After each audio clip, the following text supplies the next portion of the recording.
இது பாருங்க, ரேயான்ல umbrella cutting, நல்ல ஒரு மெரூன் கலர்,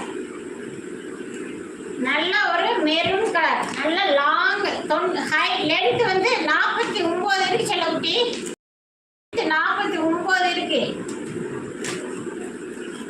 டபுள் எக்ஸ்எல். இங்க பாருங்க, ஹேண்ட்லயுமே இந்த மாதிரி டிசைன் வந்துடும். இங்க கீழே பார்டர்லயுமே இந்த டிசைன் வந்துடும் செல்லக்குட்டி, பார்டர்லயுமே இந்த டிசைன் வந்துடும், முன்னாடி மட்டும் இந்த டிசைன் வந்துடும். இதுல கலர் இருக்கு, இதுல கலர் இருக்கு செல்லக்குட்டி, நல்ல ஒரு பிளாக் கலர், நல்ல ஒரு பிளாக் கலர்.